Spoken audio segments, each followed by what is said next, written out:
Welcome back to Elevate with Shaniqua Moore. I am so excited because it's Women's History Month. And this month, we're going to be bringing an incredible woman on, like my guest tonight, Cortney Edwards, to talk about the unveiling of Black women in the community. We know that Black women, we carry the weight of so many things. But this month, we're going to pour into all of our women of color, and we're going to dig deep into the story behind these incredible Black women in the community. Tonight, I have Cortney Edwards with me. Thank you so much for joining. Thank you for having me. It's an honor to be here. Yes, it's an honor to have you, Cortney. So we're gonna go deep tonight. Okay, I'm ready. I'm ready. We got to talk like a little, and I got to learn you and feel very connected to your work and what you do in terms of outreach. So yeah. I'm gonna read your bio formally, and then we'll jump into the conversation. All righty. All right, let's go. So Cortney Edward. I don't know why I was called Cortney Matthews. Maybe it's my husband, girl. Maybe it's my Matthews, husband. Look, come on, receive. She's a native of Brewton, Alabama. Miss Edwards holds a bachelor's degree in criminal justice from Alabama State University and a master's of arts degree in criminal justice from Norfolk State University. Miss Edwards currently works with the Steele Law Firm, PC in Atlanta, Georgia, as well as with the North Carolina A&T State University as a part-time professor. And I just heard she's teaching 4 courses this semester, y'all. So that's 2 full-time jobs. Ms. Edwards serves as an outreach director at Spirit and Truth Church under the leadership of Pastor Mark A. Moore Jr. And Ms. Edwards is best known for her heart of giving and her passion for community service and outreach. And I'll add this one on to it. She's also an incredible mother to a 9.5, soon-to-be 10-year-old girl. So, yes, she does it all. Ms. Edwards. I try. Wow. So I want to ask, like, what got you started into community work? So I know you wear multiple hats. You do so much. But what was it that sort of inspired you into this work? So, actually, I think what inspired me the most, I've always had a heart just for giving. Mm-hmm. For helping people. Yeah. For years of my life, though, I had no clue what purpose was. I didn't know what my purpose was. Right. And so when I moved to Atlanta 7.5 years ago, I ended up finding being blessed with my church home, which was formerly Faith Covenant Church under the leadership of Bishop Mark Moore Sr. Okay. And so, father. Yes, okay. The dad. And so while I was there, Bishop was a great counselor to me. Sure. And so he started kind of putting me to work, sort of. Gradually he would ease me, daughter, I want you to do this and I want you to do that. And so just being obedient to him, because I love him so much, I honor him. He said, I want you to think of something that we can do for the community. Sure. And so my very first initiative was Thanksgiving. It was a Thanksgiving initiative. Yeah. He let me plan it from ground up, and we fed 50 families. Wow. We blessed them with full premium Thanksgiving dinners from Honey Baked Ham. Ooh, Honey Baked Ham is good. We were able to sponsor, get sponsors, and I partnered with some of the law firms, and they partnered with the church. Wow. And so we raised the money, we bought the dinners, and we blessed the local community with these free dinners. And so kind of from there, that's where I found my heart for it. We ended up, that same Thanksgiving, we also went out in the community. We fed the unhoused. We gave them food bags, hot soup, a drink, a snack. I made these little bags with scriptures on them, and from there, it just really, I think that's what set the fire in me. So I owe that to my bishop. He really pulled something out of me that I didn't know I had, and I'm so grateful for it. And so, from there, we took off. And Bishop was blessed to, he now pastors a church in Chicago. Yeah. And so now I'm honored to serve under his son, Mark A. Moore Jr. And so, we hit the ground running. We have a new church name, it's Spirit and Truth Church now. But, same thing, same heart. Same heart for outreach and the same drive to reach our community in every way possible. One of the things I love about your story is the fact that your purpose was essentially identified in church and faith, right? Yes. I feel like that is where many people discover their purpose is in church. Absolutely. And so I love the fact that there was such a partnership and collaboration between church and community. And the fact that you're still, from what I understand, Yes, still operating in that role. absolutely, absolutely. And I, to say, I didn't think that I would end up in church as an adult as a result of some of the things that I experienced growing up in church. However, I'm so grateful because one thing that I've always said and I've always felt in my heart, and I tell other people, God didn't hurt me. People hurt me. That's good. And so That's powerful. I'm thankful, though, because I know so many other people who were hurt by church people and they just quit altogether, But I want to even encourage somebody who may be listening, God didn't hurt you. People failed you. God didn't fail you. People failed you. And so don't hold that against God. Because if you quit on God, I think about what if I had given up? Yeah. What if I didn't go back to church? What if I just walked away from it? I probably would have never found my purpose. We wouldn't have been able to feed those families. That's right. We wouldn't have been able to go out and bless the unhoused. We wouldn't have been able to, and I didn't even get to this part yet, but I think it's a good part to insert it. We launched a food pantry. We are celebrating 1 year of the pantry this upcoming weekend. Incredible. We fed thousands of people. So good. Thousands. As a result of a partnership with Kroger. Wow. Shout out to Kroger. Kroger. And so we feed people weekly in the community, fresh groceries, nothing, it's all good stuff, meat and produce and dairy. And so we able to do that. We launched a free women's boutique.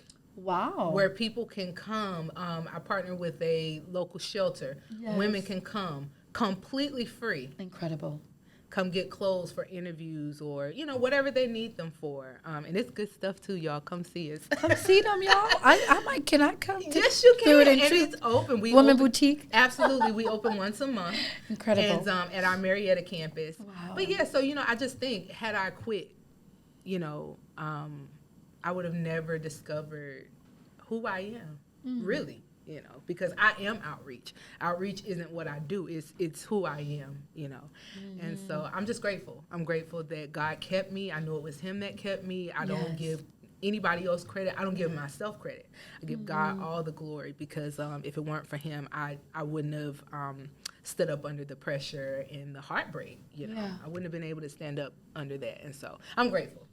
It's incredible when you were talking about, before you said outreach is you, one of my questions that I wanted to ask you is, what does outreach mean to you? Wow. What is outreach? Because I think sometimes I feel like in certain institutions we throw the word around, but we don't really embody the spirit of it. Right. If you can tell us, what are the principles, what's the heartbeat of outreach to you? For me, and I think a lot of times people, they use outreach, or like you said, they throw the word around without really understanding and knowing the true or what it should mean. For me, I don't care anything about a title. I don't care anything about people knowing who I am. Yeah. The only thing I'm concerned about is that I helped somebody. Yeah. That's the only thing that concerns me. I want to know that I bless somebody that they could see Christ in me for that moment. Yeah. I don't care about Cortney. Yeah. I only care about people being able to see Jesus Christ or the love of Jesus Christ in me, in my giving. Yes. And so I think sometimes we get caught up in this is what we're doing, I don't care about the hype of it. I care about simply what it is that we're doing. And that's being able to go out in your community and bless somebody who you may never see again. I tell people all the time, even my team, when it comes to when we're going out in the community, of course, we want to, don't get me wrong. I'm not saying we don't want people to come to church. We do. Right. But at the end of the day, we're blessing people who may not have a ride to church. Yeah. They may be ashamed. They may not have the clothes to come to church. That's right. They may, for whatever reason, they may not be able to get there. And so I say we want to just bless people, regardless of their race, regardless of their religion, regardless. Let's just be the hands and feet of Jesus. And let's just go out and love on people and bless them in any capacity that we can bless them. So for me, outreach is it's simple for me. It's just being a blessing.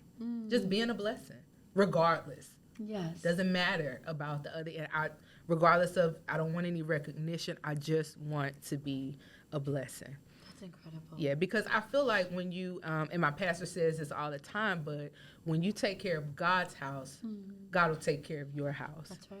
And so, I'm never in position where I want to be put on a pedestal or anything like that. I actually prefer that people don't know. I don't talk about a lot what I do for that reason, because I want people to know that everything I do is from my heart, because it is who I am.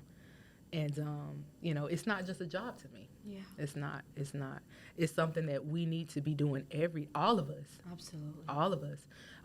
At some point, I was talking to a friend of mine, and we were just talking about how at some point in life, we all need somebody for something. It's in it, like you will need, if you live long enough, as my mom would say, if you live long enough, if the Lord lets you live long enough, at some point you're going to need somebody for something. And so, we just have to, put ourselves in position to be that blessing for somebody who's in need, because it could be us. I love it. And how you defy the odds, Cortney, if I may, is you are a professor. Yes. You're a paralegal. Yes. But yet you have the heart of a servant. Yes. You are defying the odds in so many ways. But I want to really quickly go back to principles of outreach, and then I'll go back to that point. So it sounds like, based on what you say, outreach is selflessness. It is. It's love. It is. It's being able to be connected to the needs of the people that you're serving. Absolutely. So those that are doing outreach, whether in church or in your institution, it's not necessarily checking off the box, but it's, have you checked off the box of your heart, number one? That's the question. Is your heart in the right place? Is your heart in the right place? That's the ultimate question. Yeah. That's it. And then your heart is absolutely in the right place. Because you are a mom. Yes. You're a professor, paralegal, and then you're also working in the church, helping people all over the community. So I'm wondering, how do we what are some principles we can extract from your life of how you keep your heart and your intentions pure that we should be thinking about? Wow. I try my best, and I think I do a relatively good job. The biggest thing, you have to have relationship with Christ. Yeah. I don't try to push anything off on anybody, and I hope that I'm not overstepping. Oh, no, please.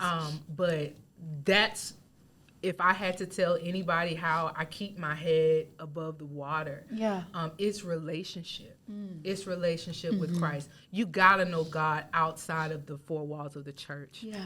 You gotta know Him. Like, you have to walk with Him every day and allow Him to teach you and correct you and love you and all of those things. Yeah. Without that, I wouldn't survive.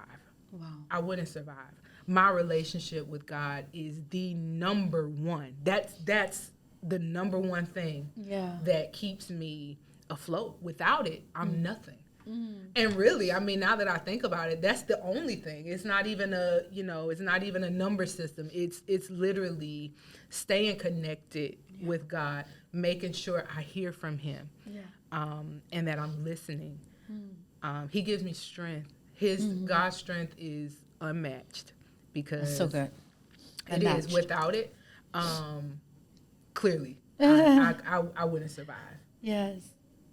Woman of great faith, and not just talking, but you live it out. Yes. We think about some of the greatest leaders in our world. They were men and women of great faith. Yes. So I love that you carry that with you, because absolutely, in this work, you can get very burnt out. Very. And overwhelmed. It's easy to. It's so easy to get burned out. And don't get me wrong, I've been burnt out before. Yes. I've been burnt out before.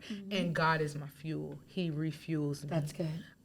When you are what you do, like I said, I am outreach. It's who I am. Yes. And so even in those burnout moments, you know, God will refuel you because you know, you just when it's in you, you can never stop. Yeah. You can get tired, you can get worn out, you can say, I don't want to do this anymore. I have quit. And I have quit. And you know what God said? Get up, let's go again. So good. Get up, let's go again. Get up. We got more work to do. Wow. We got more people to reach. Yeah. We got more people to feed. We got, you know, it's so much more work. The work doesn't end. And so getting tired, getting burnt out, it's normal. Yeah. It's normal. That's something that I talk about on the podcast. Yes. Burnout. Coffee with Cortney. Coffee with Cortney. Yes. I started Coffee with Cortney as my own personal therapy. You know, it's mine. It's my baby. Yes. So but we talk about things like that and how it's common. You know, some people frown on and they'll throw the scripture. And don't get me wrong, I love the scripture. I don't think that we should get weary in well doing. Right. You know, I think that we should, you know, do the work of the Lord. Sure. But being tired is normal. Very normal. And we have to normalize, very normal, you know, things that happen to us because as spiritual, we can be the most spiritual beings on the planet. Yeah. But we're still in these bodies. That's right. These bodies are flesh. That's right. They get tired. That's right. They get sick. That's right. We have to take care of them, you know? And so I tell people that your mental health is equally, if not more important than your physical health. That's right. So when you're mentally tired and you burn out, you have to take care of yourself in the same way that you would if you get physically sick in your body. Yeah, so, absolutely. Yeah, so, you know, just really normalizing being tired. And, you know, it's okay to be tired. But, you know, I've learned now, after God has told me about 5 times after saying I'm quitting, he wouldn't let me quit. You know, it's okay to be tired and take that moment to recharge. But don't quit. Don't quit. That's so good. Yeah. No, I love everything you're saying. I'm going like 5 different ways in my head about just you're giving me so much inspiration. Listen to you. And I'm thinking about the normalization of being tired. Yes. As I think that as a Black woman, that's tiring, right? Let's just stop there. Like, being a Black woman is very tiring for so many reasons.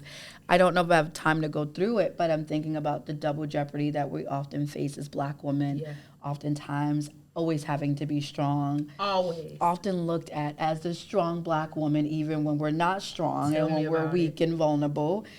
There's almost like this illusion that you can't be tired or weak or vulnerable. You're Black. You're a strong woman. Yes. You can get it together even when you know you're at the end of the rope. And so, you know, I'm thinking, how do we normalize that within Black women where they know it's okay to be able to say, I'm tired? Because I feel like if we do that, we can create a well culture of Black women leaders that are honest and authentic about when they are at that moment. You know what I've been doing lately? I say I'm tired. I love it. I say, you name it. Yes. I say, I'm sorry, I'm not able to do that. Yes. I had to learn, though, how to do that because we're taught that we can't. Yes. We're taught, and I think that's half of the culture's problem right now is because we're trained and we're taught. We watch our moms. Oh, yes. I watched my mother work, single parent. That's right. I'm the baby of 4. My mom actually had me late. Oh. She had me at 40, so my brothers and sisters, they're actually old enough to be my parents. Oh. And so growing up, even though I had siblings, it was just me and my mom in the house. But I watched her work. Yeah. She didn't have the help. She didn't have the support. Yeah. And she worked so, just tirelessly. Yeah. And so I grew up seeing this is what I have to This is what I have to be. Now, mine was different because she trained me and she taught me, I need you to get an education. I need you to be educated. That's right. I need you to get this so that you don't have to depend on anybody and you'll be able to take care of yourself. Yes. And so I watched that, and growing up, subconsciously, it stuck in the back of my mind. You got to do this. You got to work twice as hard. You got to be able to take care of yourself because, mama worked so hard and nobody was there to help. Yes. And so, you just train yourself to, I can't get tired. Yeah. But the reality is you can get tired and you will. Yes. Yes. So what happens when you get tired? Right. What do you do? What happens? And so you have to train yourself what to do because you don't know what to do. You're just used to just keep going, keep going. And then that's how burnout happens. Yeah. So I think we need to normalize saying, I'm tired. Yeah. Absolutely. I don't have, my favorite phrase now is, you know what? I don't have the mental capacity to deal with this right now. It's a good one. Y'all borrow that. I don't have the mental capacity. I don't have the mental capacity to deal with this right now. Yes. Let's talk later. Yes. No, I can't make this outing tonight, y'all. Yes. I really need to stay home and rest. Yes. I need to rest. And not feel guilty when you do, because I think there's an element of feeling guilty. Yeah, it's that element, but we have to have that component of self-love. Yes. You know, one thing that I'm guilty of, because I'm outreach, because I have that heart to give. Yes. I give nothing to myself. And we have to give to ourselves in the same way that we give to others. That's good. Got to give back to ourselves. That's good. You can't, when your cup is empty and you're constantly pouring, I tell people, you can't pour from an empty cup. That's right. There's nothing left. Yeah. So you have to have that time with self. Yeah. Ties back. You have to have that relationship with God so that when I'm empty, I get to myself, I block out everybody else, and I allow that time with me and God for him to refill me so that I can go back out and I can be effective. Because if you're pouring from an empty cup, you can't be effective. That's right. And so I just think it's important, going back to the question, we have to normalize saying, hey, I can't do that right now. Yeah. I don't have it right now because we'll deplete, if we don't. So, and I think that's the plight of Black women. We often find ourselves saying yes to everything, and then we are essentially depleted at the end of the day. And so, and just thinking about Black women all over and the plight that we have of carrying all this weight on our shoulders, feeling like we cannot set boundaries because we're afraid to do it for whatever reason. Boundaries is such a good word. And let me be honest, I'm a 37-year-old Black woman, and I literally just in the last year of my life learned and started to set boundaries. And actually setting them is easy. Enforcing them. That part. Enforcing them. So I will say for the last year of my life, I have not only set them, but I'm enforcing them. There was a time when I would literally I would say yes to everything, and I would get so overwhelmed. And, there's been days at work, even at my office, where I would go in the bathroom. This is a true story, y'all. Yeah. But this is what Black women do. Yep. I would go in the bathroom. He would cringe if he heard me say he was my boss. He doesn't like that. For me to call him my boss. He says we're coworkers. Okay. He's a wonderful man. Shout out to Brian Steele. Love it. He would be asking me for something, and my job is very demanding at the firm. So it's one thing after another. Yeah. And so I can remember days him throwing just so much at me, know. And I would go in the bathroom. I would sit in the stall and I would bawl in the middle of the day, middle of the workday, working. Yeah, I would sit there. I would bawl my eyes out, and then I would get up, wipe my face, pull it back together, and go right back in that office as if nothing had ever happened. You know what that is? That's learned, and it's intergenerational. It's a coping strategy that Black women had to learn. You think what you just said was so powerful. Just thinking about the effect of that Black woman, say hundreds of years ago, when their kids were taken, what did they have to do? Bawl their eyes out, pull it together, and go right back and act like nothing happened. Wow. And so it is a learned behavior that has been intergenerational. Wow. I had never even looked at it from that perspective, but that is so true. That's so true. I actually made a post today. I don't know why. I've been into classics lately, and I know that they recently remade the Color Purple. Yes. I haven't seen it yet. Haven't seen it. We gotta go see it. We may go see it together. See it. Yeah. I love classics. Yeah. Some classics I don't want to be touched, but hey, they did it, and that's okay.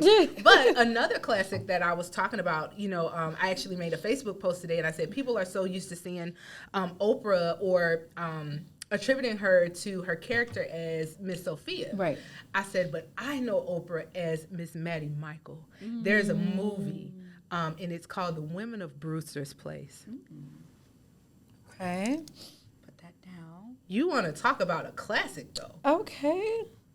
And the greats. I mean, Lynn Whitfield, Oprah, Jackie, Robin Givens. Yeah. I mean, these black women, they taught me at a very young age, very young. The movie came out in '89. I probably watched it in the '90s. Yeah. Little girl. Wow.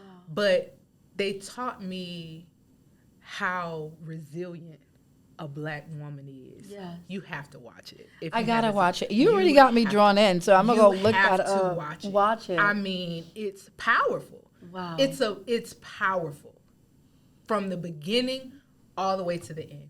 Wow. And so it's something that all black women need to see. Yeah. It teaches you about resilience. Yeah. But it also teaches you what can happen if we come together. I love that. You guys see it. That's powerful. You know, you're saying so many great things. We didn't get to talk about the professor stuff, and then I'm like, but I want to talk about the mama stuff. So I'm wondering we can touch on those two in our closing. If you can talk about being a black woman in academia, what does that look like? Because I feel like we embody brilliance on so many levels. You talked about building a curriculum from the ground up. I think it was criminology. Criminology, yeah. And you, that's your baby. You built that course. You teach that course. And so I'm wondering if you can talk to the space of academia and why it's important for black women to be in those spaces. I just think that education, in a nutshell, is important for blacks, period. Right. I know we're talking about black women, but I just think it's so important for us to be an educated people. Yes. Because of what was sacrificed for us. That's right. Absolutely. What our ancestors went through. Yeah. I think it's a slap in the face Yes. to not take advantage of every single educational opportunity that's put in front of us. Right. We have to do that. But being a black educator, for me, it's so empowering. It's different. Teaching was my dream job. Yeah. And I learned my passion for it in graduate school. Right. I was actually blessed with the opportunity to teach some undergrad courses for my mentor at the time. Yeah. And so that's why I discovered my passion for teaching. But to be in a position of, I guess, authority, but to be able to educate our black and brown children, I mean, it's really indescribable. Yeah. It's hard to put into words what it means to me. I don't take it lightly, and I'm just blessed with the opportunity to teach so that they don't have to be ignorant. You know, I think ignorance is greatest weapon. It's the greatest weapon. You know, and to just be in position to be able to really pour into our children. Yes. You know, to be able to give them what a lot don't get to get, which I had 2 HBCU experiences. So I'm happy to say that I learned from a lot of black professors, and I didn't take it lightly. Yeah. There is nothing greater than an educated black woman. I mean, it's incredible. It's incredible. It's incredible. And as you're talking about it, you know, Cortney, I went to an Ivy League school, maybe one of the only black people. I don't remember having one black woman professor for undergrad or graduate or any post certifications. Wow. I don't remember seeing one of us. You know, it's life-changing. Yeah. It is. I remember, and in undergrad, I did have, you know, black professors, but I remember getting to graduate school, and I remember my statistics professor who ended up being my mentor. Yes. And I remember calling my mom the same day, and I said, Mama, I said, my teacher, my professor, I said, she's a black woman. I said, Mama, I want to be like her. Yes. I said, I want to be like her. Now, mind you, by now I'm like 25, 26 years old, and I'm like, I want to be like this woman. I had never seen anything like it. I love it. And I was just so intrigued. There is nothing like an educated black woman. She knew her stuff. Yes. And she knew her stuff. That's right. And she was confident. and not arrogant in any way, you know, but just confident in what she was doing, and she didn't let anybody make her feel like she didn't deserve to be in the room. Yeah. I love that. And so I'm so thankful. I would hope that I'm at least half of the professor that she was to me. But that's incredible. Yeah. So you're like a mother in a sense, in a spirit, when it comes to like teaching these children. Absolutely. But then you're a natural mom. Yes, so in closing, tell us what that's like. You do all these incredible things for the world. And what is it like when you're able to come home and see your daughter's beautiful face? What is motherhood like for you? It's very rewarding. It's more rewarding for me. I feel like God favors me. I am a mom to a little girl that I did not give birth to. Yeah. She is, by right, she's my goddaughter, and I was blessed with custody of her. We've been together all of her life. Yes. She's been in Atlanta with me for going on 2 years. This is her second time being here with me, and now she's here permanently. But it's beautiful. It's being able to see a little person who has your personality and your spunk and your heart. I love it. I wouldn't trade it for anything. I do not have any biological children, but I always tell people me having her naturally, I don't think would make us any closer. She loves me and I love her. And we are just a dynamic duo. Yes, dynamic duo. We got to have like a mommy-daughter date. Yes, absolutely. One of these days. Absolutely. They're 2 years apart. She's 2014. Oh, okay. Yep, your daughter, she is 2012. We definitely got to do it. Yes. But we're coming to a close, and this has been incredible. I can feel your heart for people, for the community, for what you do. For sure. It literally comes, it exuberates from you. But in closing, how could people reach you? They're interested in reaching out to you for whatever reason, whether it's for the church or whether it's for a professor or whether it's for a podcast. I know, right? I have so many different hats, but luckily you can find me on social media, guys. I'm on Facebook as Cortney Edwards. My name is spelled Cortney. I do not have a U in my name, so it's Cortney Edwards. I'm on TikTok. I'm on Instagram. You can follow me at the podcast. My @ handle is Coffee with Court. So that's COFFEEWITHCORT. Thank you so much for having me. I love it. Thank you. I'm so honored to be here. Listen, I don't want to let you go, but I got to. So it's all good. But any last word of encouragement you want to give to women that just need to hear it? Yeah. Black woman, you are loved. You are appreciated. I know your sacrifices. I know you're tired. Yeah. Don't give up. Stay with God. Yes. Stay with God. Stay with God. He's going to give you the strength that you so need, that you deserve for all that we do. Stay with God. Don't give up. And I love you so much. Oh, that's beautiful. And I love y'all too. Thank you so much, Cortney. That was incredible.